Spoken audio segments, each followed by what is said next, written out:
এখন আমরা শিখব পিভট টেবিল। তো পিভট টেবিলটা কি এবং কিভাবে ক্রিয়েট করতে হয়। পিভট টেবিল হচ্ছে, আমি যদি সহজভাবে বলি, মানে খুব সহজে বড় একটা মানে ডাটা রেঞ্জকে সামারি করার জন্য যে টেবিলটা ইউজ করা হয়, যে সিস্টেমটা ইউজ করা হয় এক্সেলের মধ্যে, সেটাই হচ্ছে গিয়ে পিভট টেবিল।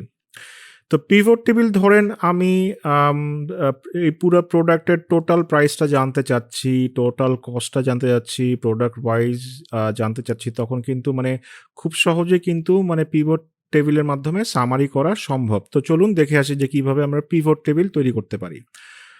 প্রথমে আমরা যে ওয়ার্কশিটের পিভট টেবিল তৈরি করতে চাচ্ছি, সেই ওয়ার্কশিটে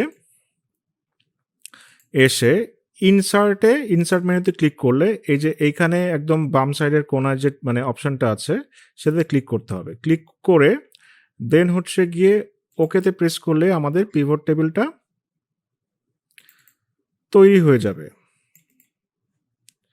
ঠিক আছে, তো এইখানে সে জানতে যাচ্ছে যে আমি কি কি অপশন এখানে দিব। এখানে দেখেন যে কি কি অপশন আছে: order, customer, order date, product, quantity, unit price, total cost. আবার এখানে কিন্তু অর্ডার ক্যাটাগরির ভিতরে large order, normal order, medium order, large order, এগুলো কিন্তু আছে।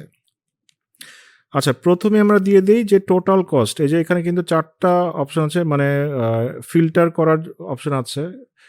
Column levels, row levels. Column রোতে এই যে এগুলো, এটা হচ্ছে কলাম আর এটা হচ্ছে রো, মানে এগুলাতেও মানে সেট করে দেওয়া যায়। আর ভ্যালুজ। তো আমরা জানতে মানে সাপোজ ধরেন আমরা চাচ্ছি যে টোটাল ভ্যালুটা জানতে, তো আমরা এটা ড্র্যাগ করে এই ভ্যালুতে দিয়ে দিব। তাহলে কিন্তু দেখেন আমাদের এই যে টোটাল কস্টের যে total some of total cost কিন্তু অলরেডি আমাদের দিয়ে দিয়েছে পিভট টেবিল।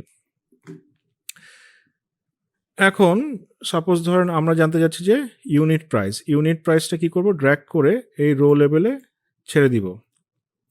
আমাদের কিন্তু ইউনিট প্রাইস ধরে যে টোটাল কস্টটা আছে সেটা কিন্তু পিভট টেবিলে আমাদের অটোমেটিক্যালি সাজানো হয়ে গেছে। ঠিক আছে, তো এখন আমরা দেখি যে অর্ডার অনুযায়ী কি ছিল।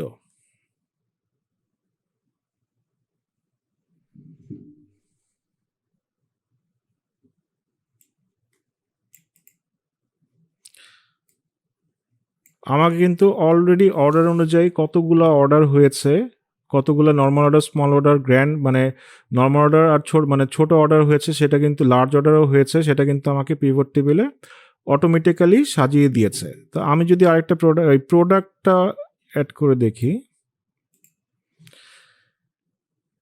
সে কিন্তু আমাকে প্রোডাক্ট ওয়াইজ কিন্তু আমাকে সে সাজিয়ে দেখাচ্ছে যে প্রোডাক্ট 4 এর মধ্যে নর্মাল অর্ডার কয়টা ছিল, স্মল অর্ডার কয়টা ছিল, গ্র্যান্ড টোটালটা কিন্তু আমাকে খুব সুন্দর করে দেখাচ্ছে। আচ্ছা, আমি যদি ইউনিট প্রাইসটা বের করে দেই, আমাকে কিন্তু প্রোডাক্ট ওয়াইজ সে গ্র্যান্ড টোটাল দেখাচ্ছে যে প্রোডাক্ট মানে লার্জ অর্ডার কয়টা ছিল, নর্মাল অর্ডার কয়টা ছিল, স্মল অর্ডার কয়টা ছিল এবং টোটাল অর্ডার কয়টা ছিল।